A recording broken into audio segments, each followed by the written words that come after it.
Hej alle sammen og velkommen til den her video. Til jer der er nye, så hedder jeg Camille, og sidste år der var jeg et år på udveksling i USA på high school, hvor jeg først boede i staten Arkansas, og så derefter flyttede til Iowa. I den her video der vil jeg gerne svare på nogle spørgsmål om, hvordan det er at være udvekslingsstudent generelt, hvordan processen er, men også om mit specifikke ophold og mine oplevelser.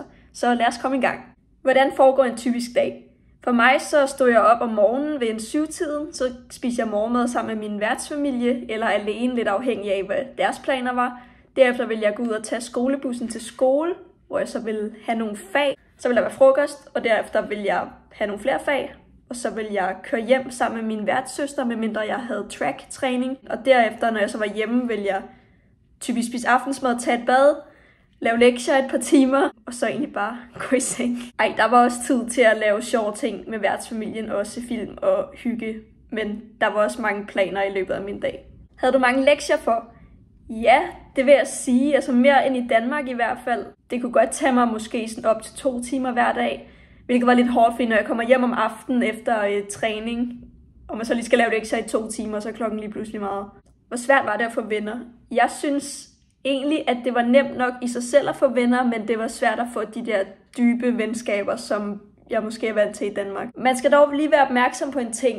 Da jeg tog afsted, så fik jeg meget at vide af mit bureau, at jeg nærmest automatisk ville få venner, at amerikanerne vil se os udvekslingsstudenter som spændende superstjerner, og de bare automatisk vil komme hen til en og snakke med os. Det var ikke helt min oplevelse. Jeg skulle selv være opsøgende, og det forstår man egentlig også godt, fordi de amerikanske elever ved godt, at man kun er der 1 år, så de ved også godt, at det måske er lidt lige meget at blive venner med os. Men fordi jeg selv var opsøgende, og fordi jeg meldte mig ind i nogle aktiviteter, både musical og trackløb, så fik jeg nogle venner gennem det, og det er jeg virkelig glad for, og det er nogen, jeg stadig er i kontakt med i dag. Var din high school ligesom på film?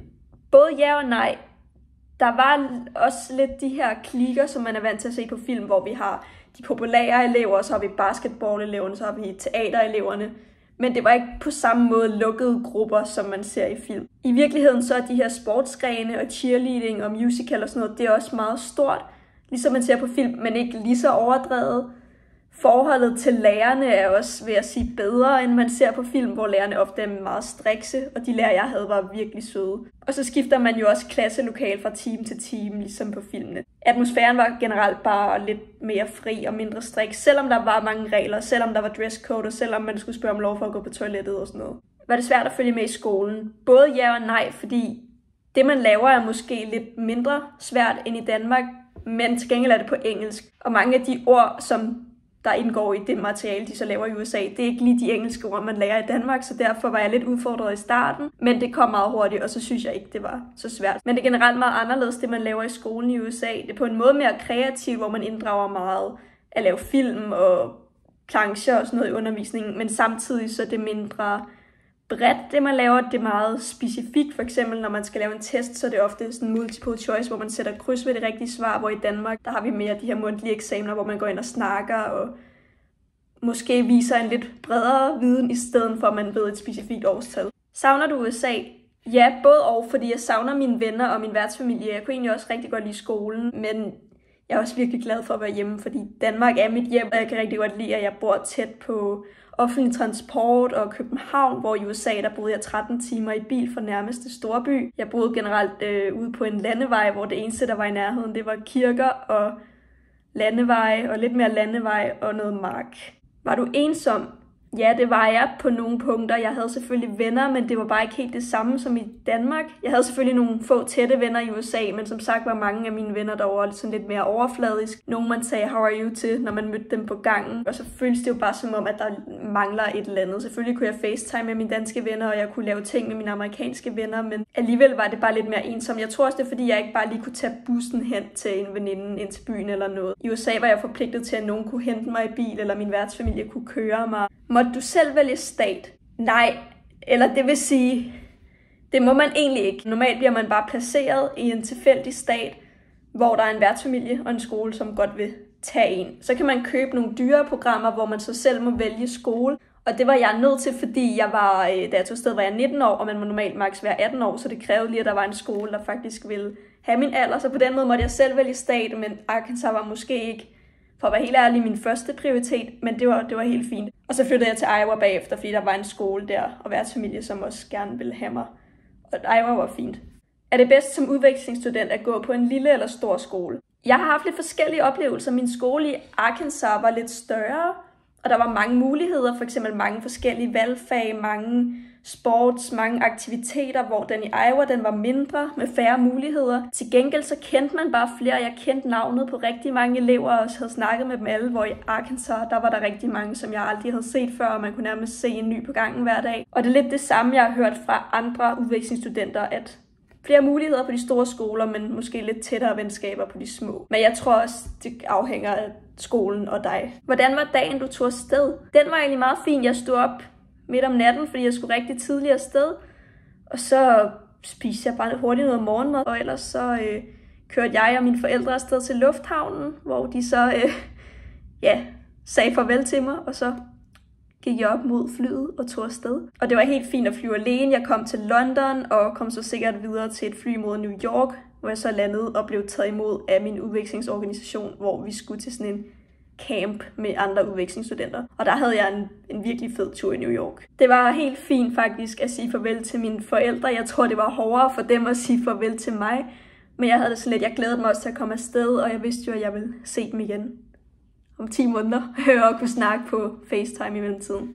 Havde du hjemve? Ja, det vil jeg sige. Altså egentlig så følger jeg jo ikke, at jeg havde så meget hjemve, men jeg tror alligevel, jeg har haft det, fordi det har måske ikke været den her typiske hjemve, hvor man tænker, jeg savner mine forældre, jeg savner min hund, jeg savner mine venner. Det gjorde jeg også, men det var mest det her med, at jeg følte hele tiden, at der manglede et eller andet. Fordi når man er vant til en hverdag i Danmark med nogle faste mennesker, når det lige pludselig bliver taget fra en, så føles det bare nogle gange lidt tomt. Også selvom jeg havde det rigtig godt i USA, god skole, god værtsfamilie og gode venner, så manglede der bare konstant en form for del af mig. Var det svært at tale engelsk i starten? Det synes jeg faktisk overraskende nok ikke. Altså inden jeg tog afsted, var jeg sådan fin nok til engelsk. Jeg kunne sagtens snakke engelsk og forstå engelsk, men der var altid lige nogle ord, jeg skulle tænke over og sådan noget. Da så kom der over så langsomt, jeg tror aldrig rigtigt, jeg nåede det der sted, hvor jeg tænkte, det her det er svært eller grænseoverskridende, fordi jeg følte egentlig bare, at det kom rimelig gnidningsfrit. Jeg havde lidt frygtet, at det ville være sådan akavet i starten, og der ville være meget tavsheder, hvor jeg ikke ville forstå, hvad de sagde, og de ikke ville forstå, hvad jeg sagde, men det oplevede jeg bare aldrig. I starten oplevede jeg lidt, at jeg følte, at min accent var meget dansk, men det gik hurtigt over.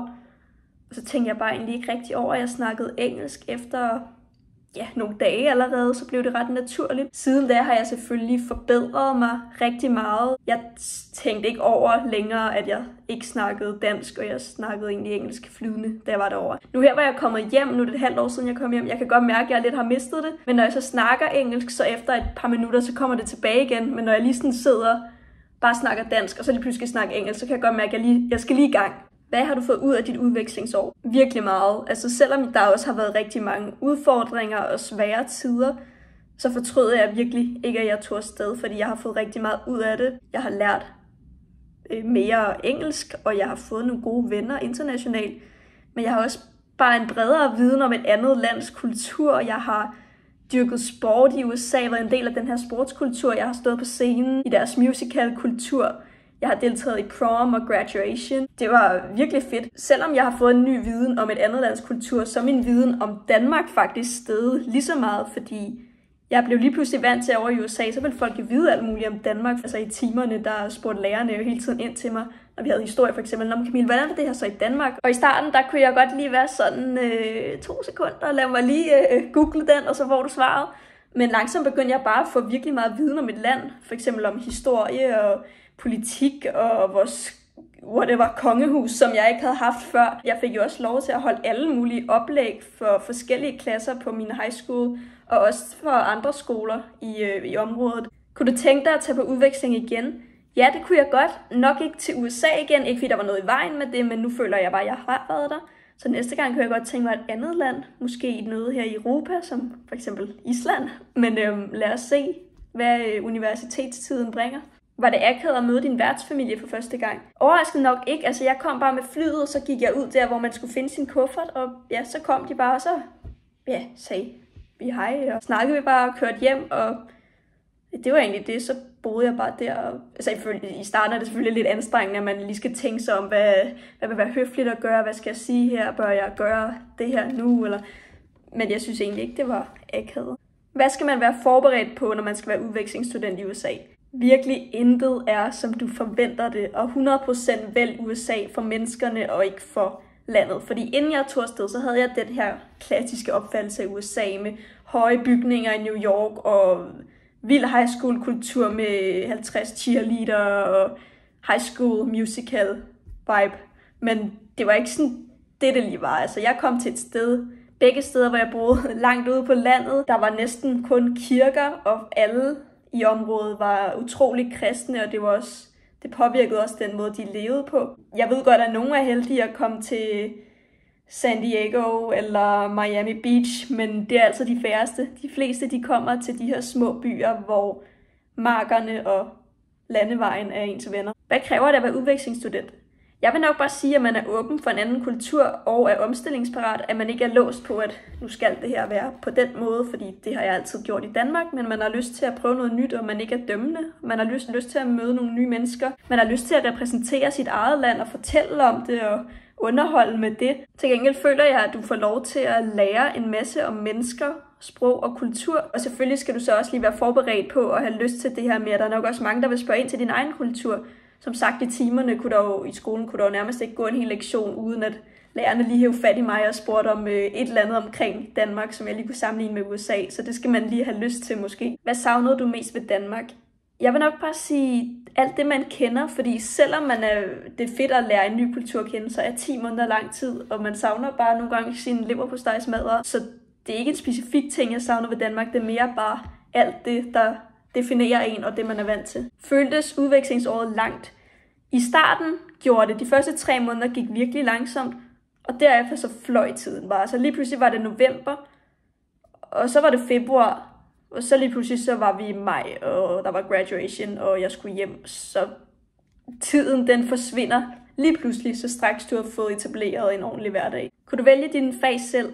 Ja, det kunne jeg. Jeg ved godt, at nogle udvekslingsstudenter, de ikke kan, og de bare bliver sat på en årgang og skal have de fag, som f.eks. junior-årgangen har.